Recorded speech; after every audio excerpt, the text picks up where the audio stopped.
Greetings and welcome back to Room 303 AP English, the 1010 concurrent enrollment class, and we are now in the St. Martin's Guide, lecture number 6, chapter 6, Arguing a Position.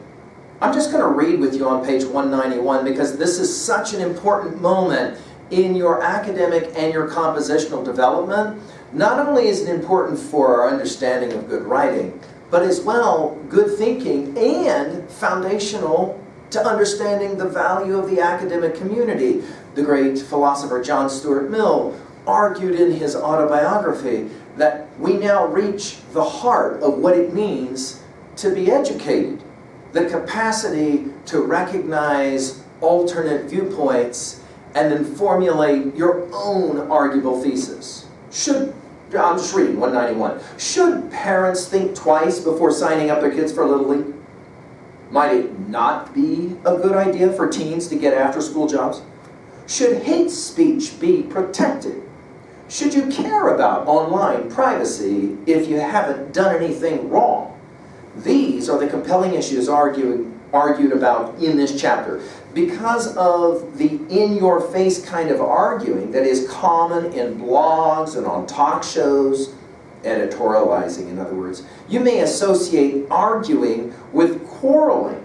Although this kind of argument lets people vent strong feelings, it seldom leads them to consider other points of view and take them seriously or think critically about their own reasons or underlying values.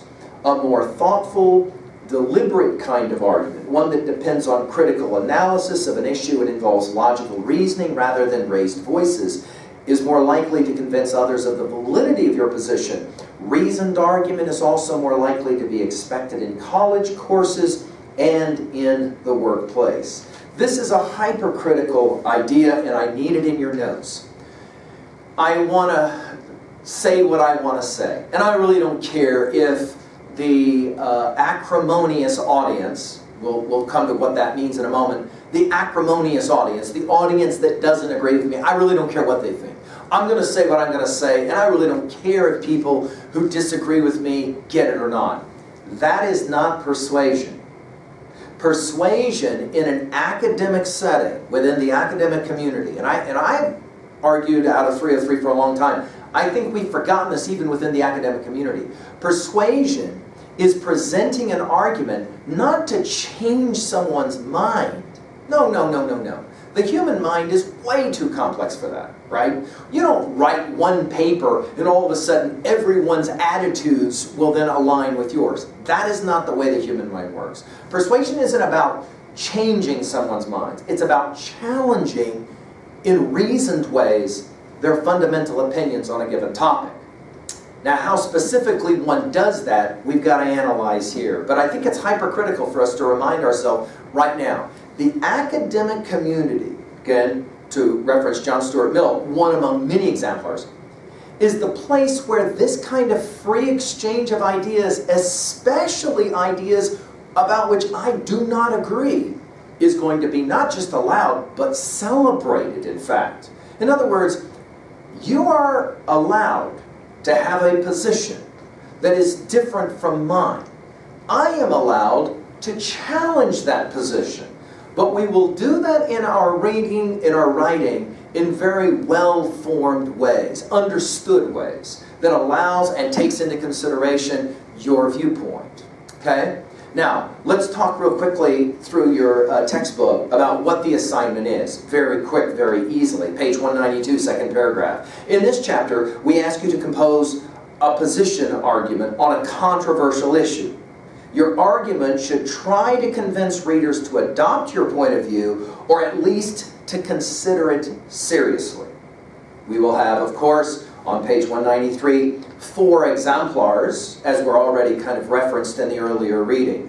We're going to look at, first of all, Statsky's arguments that organized sports activities can be actually harmful for children from 6 to 12. This is a very controversial topic, right? Then we're going to have Laura Beth Nelson use sociological research to support her argument that hate speech should not be protected under the First Amendment. Okay? Itzoni then will challenge the idea that after-school work, especially at fast food restaurants, is good for teenagers. Finally, Sobo is going to argue that protecting our privacy on the internet is critically important, even if we feel that, quote unquote, we have nothing to hide. Now, the challenge for us is to make sure we understand what the key elements of good persuasion are all about. Now, we want to argue, of course, for argument right now. What exactly is it that we're doing when we argue? And one of the points that we've made before is that when I'm in dialogue with you, if I say something that offends you and you get up and walk out of 303, I can run down the hall and I can say, hey, I need to explain what I was saying so that you understand. And you say, no, you're a jerk. I have no interest in hearing what you have to say. And I say, whoa, I think you misunderstood what I was saying. I was actually saying X. You think I was saying Y. Let me explain it to you. And then you're able to go, oh, okay, I get it. Here's the thing. When we're writing good persuasion, until we can invent a way for paper to talk, once the reader stops reading, persuasion is over. So put it in your notes. One of the keys for us with good persuasive writing is keep the reader reading. How do we do that? We'll go back to my lecture on Jefferson's Declaration of Independence as a classic example, right? A classic example of what great persuasion is all about. You can find that lecture at learnstrong.net. Two things. One, consideration of the historical precedent. What do we mean by that? About any given topic that I'm going to speak on, I always ask the simple question, what has been said about this topic before me? Both in terms of what defends my position and goes against my position. I got to know both, right? I got to know both. Consideration of the historical precedent. Two, I've got to be willing to concede a point. What does that mean? I have to begin by assuming the acrimonious audience. What does that mean? I begin by assuming that what I'm arguing the reader will not agree with. Not agree with. So I will concede a point. I will say things that acrimonious audience will accept as possibly true, so that audience will continue to read. That is an art form. It's why we read great argument. As I've said in my lecture on the Declaration of Independence, I don't think you can find a more powerful single example of genius persuasive writing than the Declaration of Independence. Yeah, but Jefferson owned slaves and therefore we shouldn't read the Declaration of Independence. That is a legitimate argument, but it does not deep six the Declaration of Independence, nor does it deep six the study of the Declaration of Independence. Because we are in the academic community, we can actually hold positions that are opposed to each other and respectfully, that's a key word for us in 303, right? Respectfully entertain those ideas in our writing. Well, what are the keys, really key features to this kind of thing? There are four of them, and they're right here starting now on page 194. First of all, a focused, well-presented issue. It's got to be clear, it's got to be focused. Two, bottom of page 194. A well-supported position. Consideration of the historical precedent. Again, we're back to 5 at least required pieces of external validation for this paper. We'll continue by looking at different kinds of appeals on page 195. Logos, ethos, pathos. Obviously, I want you to be studying this closely. The third is an effective, at top of 196, an effective response to opposing views. Consideration of the historical precedent will lead one to accept the fact, and it is a fact, that the other side has something legitimate to say.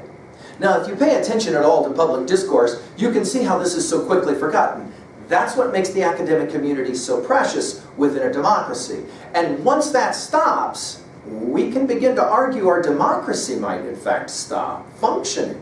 We have to be willing to accept the other side has legitimate ideas as well. And we're going to present those at number 3. That is to say, conceding points. We're going to say things with which the other side would agree. Finally, page 197, we've got to have a clear and a logical organization, or we're not going to do very well in defending our positions. The next part of the chapter, starting on page 198 and following, will be your exemplars, your models. Again, you're working at annotative levels 1, 2, and 3. I do want to point out on 203 that you have an MLA-style works cited page. You'll obviously be doing the same thing. Let's jump over at the conclusion of our 4 models to the actual assignment on page 219. Okay? Let's study the prompt together. You're going to choose a position argument on a controversial issue. It's that simple. Now the reason it's that simple is because you are working in the previous paper, chapter 5, on presenting 2 different sides but not taking an opinion or a position. So for example, if you wrote on gun control, you wrote both in favor of gun control as well as positions against gun control. But at no point in the chapter 5 paper did you ever say gun control is good, lack of gun control is bad. Okay? Now in chapter 6, that's exactly what you want to do. I can make this as a suggestion, you needn't follow it. But if you're looking to save time, what you can do is go back to your paper of chapter 5 and ask a simple question. Of the 2 different positions presented on a controversial subject, which one am I more in favor of? And I'll argue that side. Okay? I'll argue that side. That is to say, you can take a position one way or the other. I'd like to jump to page 222 really quickly, and I'd like to see you look at those 3 questions about coming up with an issue. 1, does the issue matter to me and my readers? If not, could I argue convincingly that it ought to be of concern? Nobody writes papers about it gets dark at night. That is not an arguable thesis. 2, do I know enough about the issue to take a position that I can support effectively, or I can learn what I need to know in the time I have? You have to plan accordingly. I'm throwing these papers at you in a week roughly, and so you don't have a lot of time to be able to sit and muse and think and research for months on end and then write your paper. So in other words, you got to choose a topic about which you can find good information and quickly. Again, if you want to borrow from the research you did in paper 5 to write paper 6, that's not a bad plan. The third and final question, can I frame or reframe the issue in a way that might open readers to my point of view or help them consider or reconsider what's at stake? These are all great questions, and I very much recommend them for you. I want to go to page 225. How can I devise an arguable thesis? Begin by describing the issue, possibly indicating where others stand on it or what's at stake, and then stating your position. These sentence strategies may help you get started. They give you 3 of them. At a recent meeting, many people argued blank. Although I sympathize with their point of view, this is ultimately a question of blank, not blank. Therefore, we must do blank. Or, another example. This issue is dividing our community. Some people argue X, others contend Y, and still others believe Z. However, it is in all of our interests to do blank because blank. Finally, conventional wisdom claims that blank, but I take a different view. I believe blank because blank. Now, we've pointed out that you needn't use the first person in your thesis. It's clear you're the one writing the paper, so you needn't say, I believe gun control is a bad idea. You just simply postulate gun control is a bad idea. Having said that, though, we want to make sure, again, that we are setting up properly our thesis.